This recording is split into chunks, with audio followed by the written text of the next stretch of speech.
Komið heil og sæl, við heilsum ykkur hérna að austan. Við lítum við á gæludýradegi í Brúarásskóla. Einn ákveðinn hundur á það til að reyna að éta hana. Kynnum okkur starfsemi rafveitu Reyðarfjarðar. Og ég hef alltaf haft gaman að þessu starfi. Og skoðum náttúruperluna Hengifoss í Fljótsdal. En við hefjum leikinn hér á Breiðdalsvík á vélaverkstæði þeirra hjóna Helgu og Ingólfs.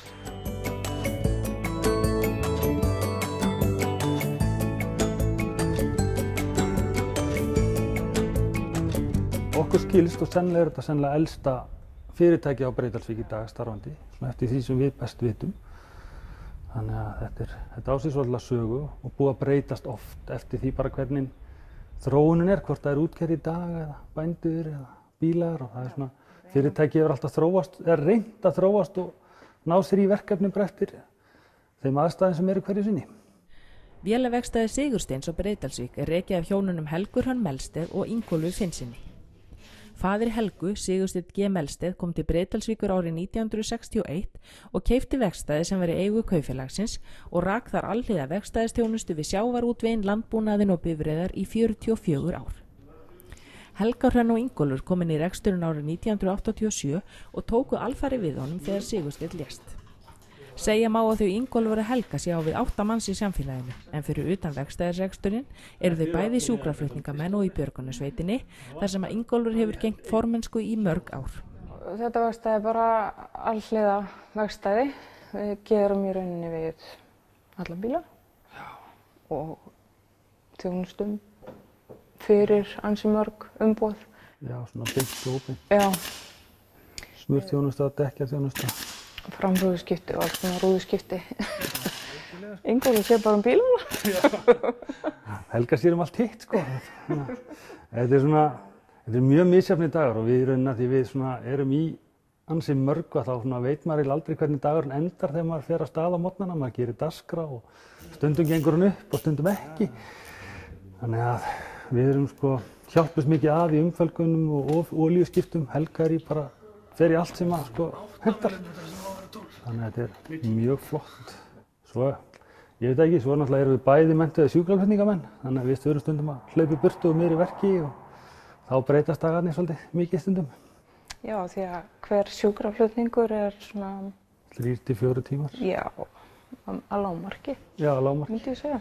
Þannig að maður veit aldrei hvernig dagurinn endar þegar hann byrjar. Stundum endum við í Reykjavík að Akureyri.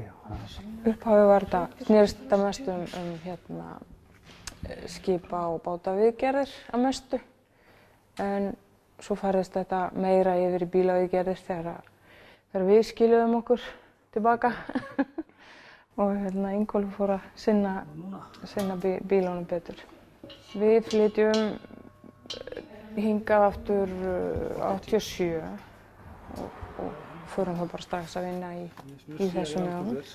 Þá er alltaf kafið 2 togarar hérna. Einn þeir eru komið, 2 svo fljótlega. Já. Svo fara þeir að einhvern tímann, 90, 3, 4, 5 eitthvað slíkt. Þá þurfti bara að breyta til og þá var farið að fara meira í bílana og smíða ruslagáma. Það var ein tilraunin sem var gerð hérna. Smíðar og seldir hérna á Austurlandi. Deyptum lengi vel tappa undir stóla, plasttappa, stóla á borð. Sigursteinn var rennismiður og Helga Hrönn ákvað unga feti í fótspor föðursins. Hann keypti fyrsta rennibekkin frá Rússlandi árið 1963 en bekkurinn var óvanlega langur og þótti algjör bylting á Austurlandi. Pabbi var rennismiður og ég fékk að kíkja á bekkinn hans og allt sem hér var inni, fikta og mér fannst það bara svolítið heillandi. Það er það bara. Þetta er mjög áhugaverð vinna, mjög mikil nákvæmnisvinna, fín vinna og bara... Og það er ekki síður flott vinna fyrir konur þetta að vinna í rennismíði. Algjörlega. Þetta er allt mikið tölvustyrt í dag. Þannig að fólk, með svo margt í iðnaði að það er alveg sama hvort kynið það er. Það rennismíðin er mjög flott fyrir konur. Og miklu möguleikar, það er mikil skortur á rennismíðum í dag, heilt yfir. Og hvernig nýtur þetta hér? Já, það hefur minnkað svona viðhaldsvinna, viðgerðir á eins og var í den þegar pabbi var að byrja og þangað til við vorum hérna. Það fylgir svo mikið útgerð mikið rennivinna, þannig að það dregið úr þeim hluta. Já, það hefur dregið mikið úr því, en við höfum verið að nýta þetta, þú veist, við renna bremsudiska í bílum, línuskífur hefur verið svona talsvartum fyrir drillurnar og hérna, já. Ýmsir öxlar fyrir bændur, það er alltaf eitthvað svona smottur í. Helga Hrönn hefur nýtt sér rennismíðin á ýmsan hátt, meðal annars í að smíða sér skartgripi. Ég smíðaði skartgripi úr járni einu sinni fyrir mjög löngu síðan. Það var alltaf byrjar alltaf eitthvað þannig að mig vantar eitthvað sjálf og þarf ég bara að búa það til. Ekki gefa í hennu. Nei, ég ekki gefur hann hennu. Við hefum verið að dunda við það líka saman aður. Okkur vantaði borð í stofuna, þá bara smíðum við það. Síðastliðin 3 ár hafa Helga Hrönn og Ingólfur einnig unnið við uppbyggingu ferðaþjónustu fyrirtækisins Tinnu Travel, þar sem boðið upp á jeppaferðir og fleira. Já, við hugsuðum þetta í upphafi, þannig að við ætlum bara að einbeita okkar að Breiðdalnum. Okkur fannst Breiðdalurinn bara svolítið falinn, það gera allir framhjá hann, hvort yfir Öxi eða með fjörðum. Fólk næstum hætt að fara yfir Breiðdalsheiði. Svo hefur þetta náttúrulega bara í rauninni breyst þannig að við gerum það sem fólk vill fá að sjá. Já, við höfum bara fengið beiðnir frá ferðaskrifstofum í Reykjavík um að taka svona, það var meira en helmingurinn af ferðunum í sumar og voru bara prívatferðir fyrir fólk sem vildi bara fara á Mývatn eða borga fyrir Ystri eða inn á Hálendi eða Öskju. Þannig að það svona, liggur eiginlega allt Austurland undir svona, ef þannig ber undir. Við erum mjög sátt, ég meina, við ætluðum ekkert að fara hratt af stað, þá ætluðum að reyna svona vita hvernig við stæðum í lappirna með þetta. En þetta er búið að þrefaldast á hverju ári. Þannig að það er engan veginn hægt að lifa á þessu í dag í ferðaþjónustu, en það kemur í rólegheitum. Maður veit aldrei hvernig þróun í bílum er, við verðum alltaf með það svona. Maður veit aldrei hvort það verður endanum aðalvinnan okkar, en það kemur bara í ljós. Maður veit ekkert hvernig þessi bílar þróast, hvort þeir fljúga göturnar eftir 10 árið ekki. Ég veit ekki alveg hvort maður er hæfur í að gera þessar flugvélar ef þetta þróast í þá áttuna. Það er ekki víst að það leyfi til. Ekki leyfi ákvæmlega, þannig að við leyfum þessu bara, reynum að hafa gaman að þessu bara. Við getum sýnt margt á Austurlandi, það er margt sem hægt er að gera svona, þannig að sé ekki allir ofan í öllum. Já. En hvernig er að vera hjón og vinna þar að ekki saman allan daginn? Já, það bara hefur gengið allavega mjög vel. Já. Ótrúlega vel bara. Ótrúlega vel, já. Já, þetta er bara flott. Mæli alveg með þessu.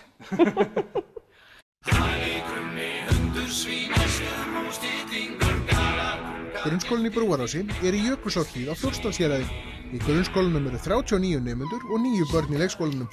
Einu sinni á ári er haldinn gæludýradagur sem er afskaplega vinsæll meðal nemendanna. En hvaðan kemur hugmyndin að deginum? Hugmyndin að gæludeginum kemur í framhaldi af því að við fengum til okkar dýrahús og höfum haldið dýr hérna í dálítið mörg ár. Og við erum grænfánaskóli og höfum verið að vinna í því verkefni auðvitað lengi. Stundum kallað að við værum græn og dýravæn. Og síðan bara kviknaði þessi hugmynda á kennarafundi hjá góðum kennara og við bara kýldum á það eiginlega. Við vorum ekkert að setja þetta á neitt mjög mikið flækjustig heldur. Við undirbyggum starfsfólkið og foreldrana og þetta er gert í mikilli samvinnu og samstarfi við þau að sjálfsögðu. Og svo var bara stokkið á stað og fyrsti dagurinn var í september 2011. Og þar að leiðandi er þetta 7. dagurinn okkar í dag. Hvernig gengur skóladagurinn fyrir sig á þessum degi? Og þau koma náttúrulega með þau bara morgunin. Það er reyndar smá hérna, þau fara ekki inn í íþróttasalinn og svona það er smá takmarkanir á því hvert dýrin fara. En annars bara fara þau með dýrin með sér inn í fjölstóðar í sínu hópa og með sínum umsjónarkennurum. Þá venjulega fer fram einhver svona kynning á því dýri sem menn koma með. Það koma sjálfsög ekkert allir með dýr, það eru ekkert allir sem hafa aðgang eða eiga gæludýr. En þetta er alveg jafn gleðilegu dagur líka fyrir hina, vegna þess að þeir komast þá bara í svona tengsl við dýr. Síðan fara hóparnir svolítið á milli og heimsækja hina hóparna til að skoða dýrin sem eru þar. Og síðan bara rúlum við hér bara svona. Það eru auðvitað verið að vinna líka svona tengd verkefni eða verið að skoða kannski aldur og þyngd og eitthvað svoleiðis. En svo það bara mismunandi eftir kennurum hvernig unnið á deginu. Það kom ekki allir krakkarnir með dýr með sér, en sumir komu þó með þau nokkur og meðan aðrir dóu ekki ráðalausir. Ég kom með 2 hunda og fiska. Hvað heita dýrin? Breki og skoppa og fiskarnir heita ekki neitt. Og hundur uppáhaldsdýrið? Já. En hvað komst þú með í dag? Ég kom með bótahamstur minn sem heitir Lilja Rós af því ég á gæludýr. Og hvernig líkar henni við hinn dýrin hérna?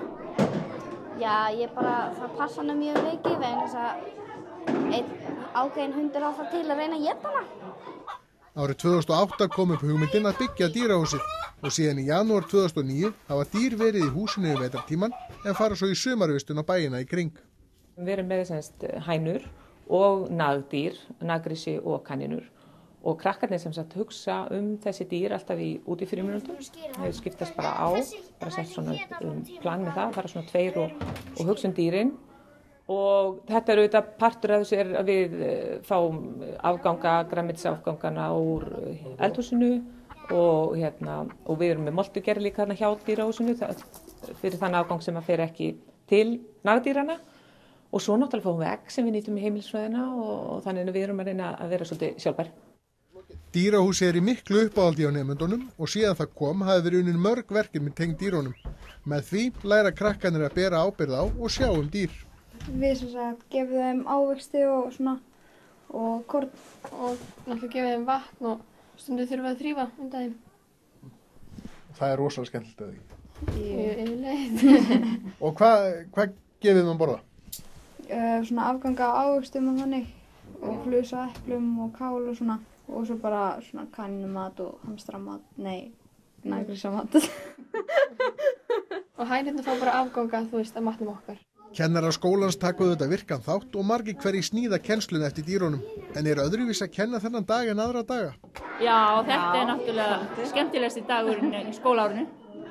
Það er ekki alltaf svona, En við náttúrulega notum dýrin bara í alls konar, ritun og orðavinnu og starffræði og allt mögulegt. Breytast krakkarnir eitthvað á þessum degi? Já, mörg eru hrædd jafnvel við dýr fyrir, en svo venja sig og verða bara haldið svona öruggari með sér. Já, þeim finnst þetta voða gaman, flestum, En hverfur athyglin eitthvað frá náminu þennan eina dag? Já, svolítið. Þess vegna verðum maður eiginlega að reyna að nota dýrin svolítið bara til þess að vinna með í rauninni. Það er ekki algengt í skólum að þar sé útungunarvél, en í stofu 1. til 3. bekkjar er einn slík. Af hverju það?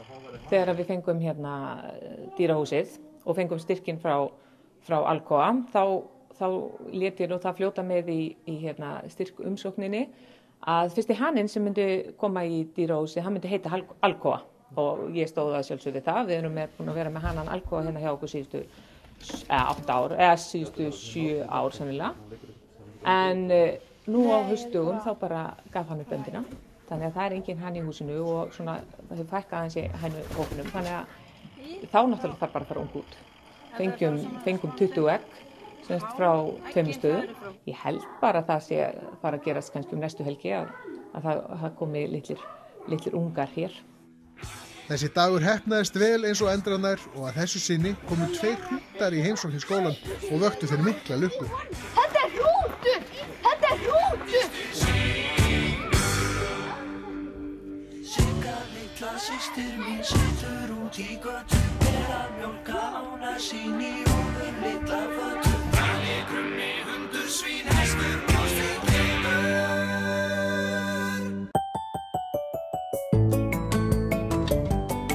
1. apríl árið 1930 verður alltaf talandi merkisdaga í sögu Reyðarfjarðar en þá voru vélar rafveitu Reyðarfjarðar ræstar í fyrsta skipti og straumi hleypt á hluta kauptúnsins. Rafveitan er einn fárra sambærilegra veitna á landinu sem enn er í notkun en hún selur raforku til heimilisnotkunar á Reyðarfirði en hefur þó verið tengd við samveitukerfi Rafmagnsveitna ríkisins frá árinu 1958 og fær þaðan viðbótarrafmagn til að fullnægja orkuþörf staðarins. Íbúar á Reyðarfirði voru 300 árið 1930 en eru í dag 1200.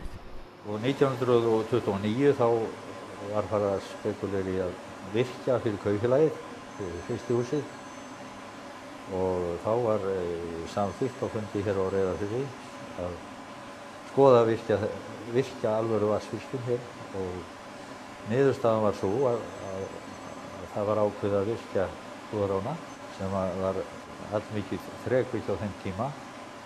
Þetta var 220 kW virkjun. Stíflumannvirkjun eru hér í dal sem heitir Svínadalur, hér fyrir ofan, og í 150 metra hæð, og fallpípan er það bil 11-1200 metrar og svelleikinn 400 millimetrar, og þetta var allt saman gert á þessum tíma, 1930, bara handgrafið og steypt á gamla laginu, og það sem engar vélar komu nálægt, nema að vísu skýttist mér að þegar þeir voru að baslast með þessi rör sem voru 12 metra löng stálrör sem voru verulega þung, 200 millimetra, og gömlum T-Ford hér upp í fjallið, og þannig að þetta hefur verið ansi mikið afrek að gera þetta á þessum tíma.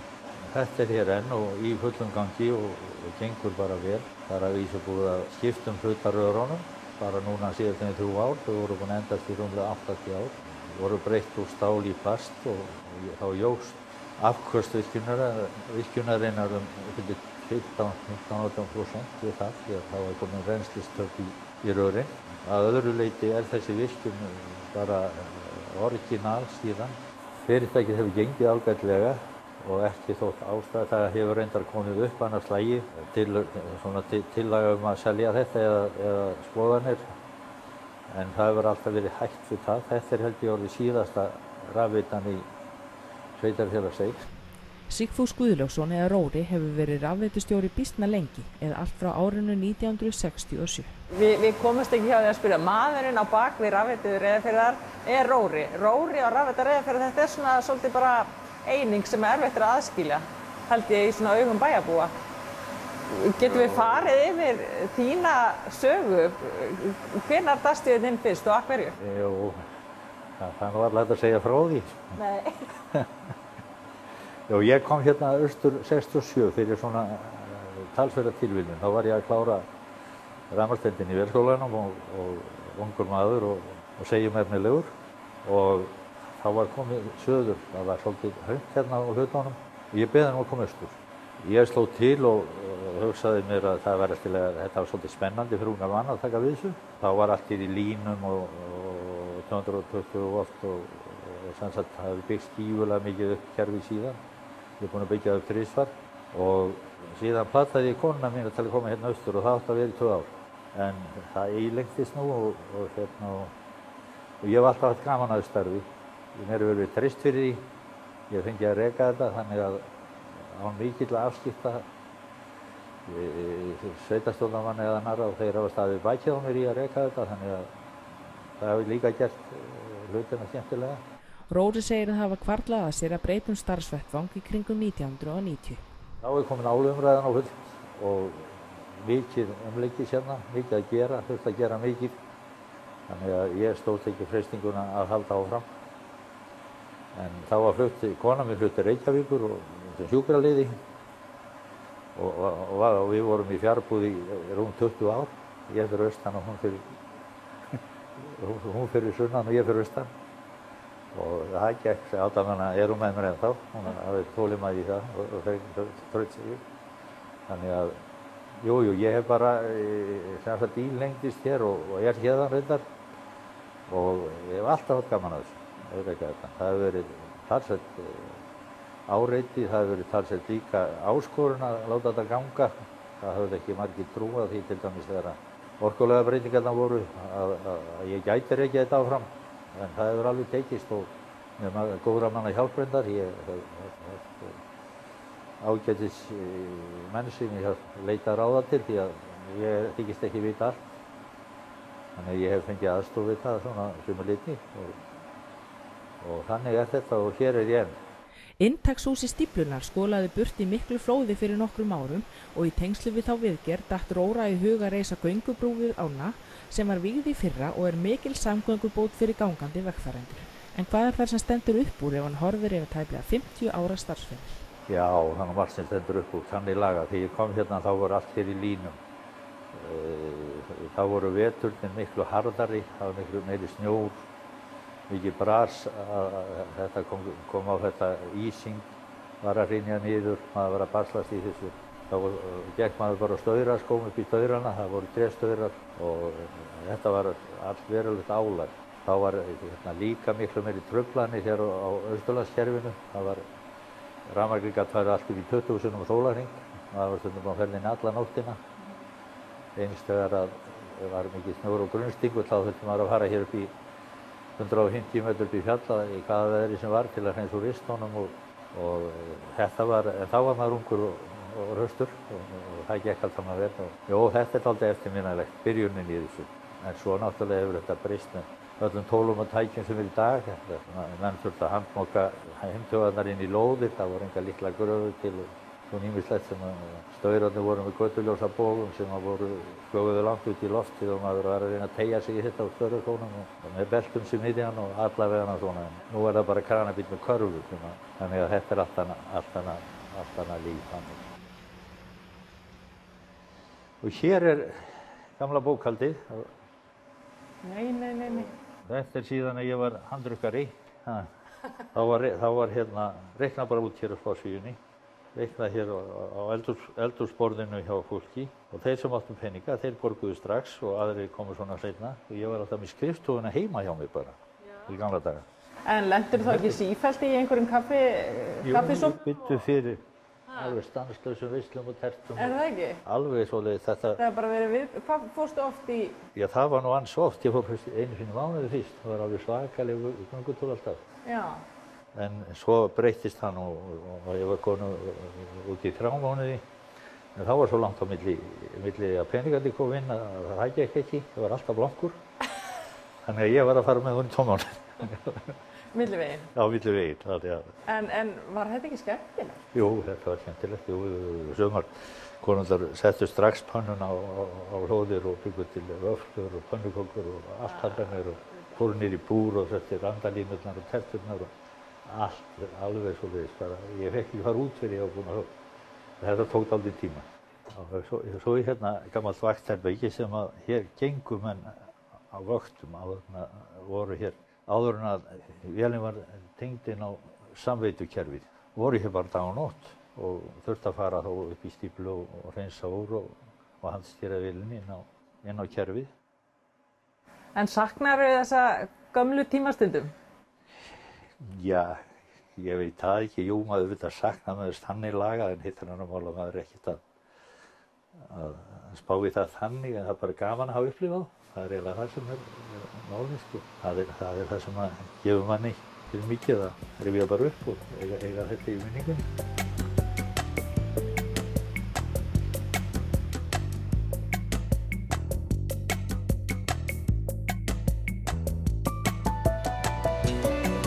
Hengifoss í Fljótsdal er næst hæsti foss landsins, 128 metrar á hæð.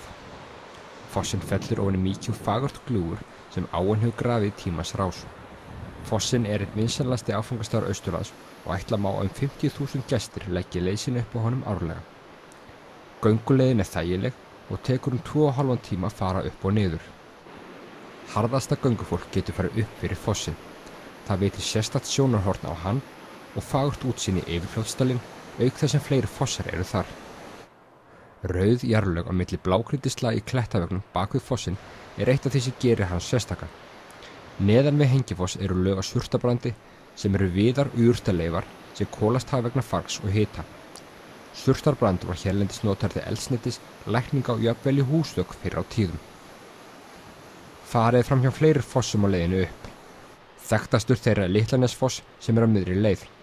Hann er Stuðlabergsfoss sem fellur 30 metra í kletta þröng. Best þykir að skoða Stuðlagilið í sólskinni fyrir hluta dags.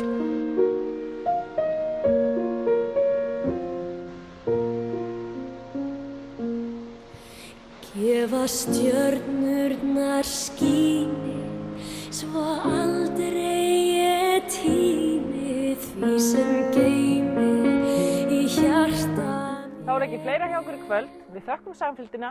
Bless, bless. Gefa stjörnurnar skíni, svo aldrei ég týni því sem geymir í hjarta mínu.